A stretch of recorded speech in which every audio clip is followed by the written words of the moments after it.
Temperamentīgā Anna Drivas vakar pārsteidza skatītājus, žūriju un pašu maistro Raimondu Paulu.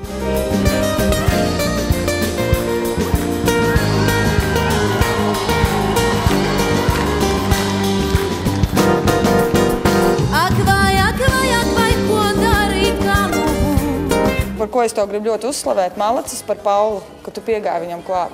Tā bija tava panākuma atslēga vakardien. Tas bija, es arī. Un tas bija dabīgi, un neko nevajag iestudēt. Tas bija, Anna, piedod, tu teiksi savādāk, vienkārši, tā. Viņa taču izdomāja no sākuma, ka viņa ies uz tur. Jā, tā, ka piegāja, reāli viņš samulsa. Maestro samulsa, un tā ir štela. Tā ir štela. Tā ir štela. Nekatrs var samulsināt Raimondu Paulu.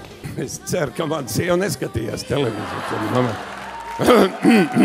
Bet skaisti, vispār skaisti. Es aizmirsu savu dzimšanas gadu uzreiz. Anna! Es domāju, ka tas bija ļoti labi. Es pat teiktu perfekti. Dziesma to piestāv Latino, piestāv Deja. Raimonds Pauls arī tev piestāvēja. Anna, saproti, divas cienīgas gājienas. Pieiet pie komponista. Anna malacis izmantoja izdevību, ka šeit zālē kopā ar mums ir maestro Raimonds Pauls un nepalaida garām šo izdevību. Malacis!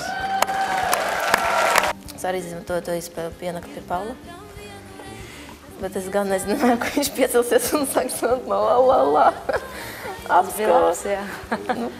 Jā, bija interesanti. Vienmēr kaut kādas negaidītas lietas sānāk uz skatuves. Bet ir labi, ka tas sānāk un nevajag baidīties, es domāju. Es domāju, ka cilvēkiem patika. Es domāju, pirmo vietu tu dabūji. Kam patika? Tev nav tas tā kauna izjūta mazliet. Es saprotu, latviešiem ir tipiski tādi, kas, piemēram, ak, Dievs, ko viņš padomās par maniem vai tā, jā. Tev īpaši tas tā nav. Tas, ka viņi tā pieiet klātam pašam Raimondam Paulam. Es arī tā varētu izdarīt, jā, bet, es nevarētu tā uz izjūtu. Tūlīt noskaidrosim, kurš dabūs visas privilēģijas un būs pilnīgi droši, ka nekur viņam nebūs jāiet. Anna Drivas! Pirmo reizi šo koncertu vēsturē iegūst Anna Drivas! Anna, apsveicam tevi! Mūsu karstasinīgā, vairāk latinos meitenē līdzinošā dziedātāja Anna Drivas! Lieliski, kā mēs tev apsveicam! Es jūtos ļoti labi!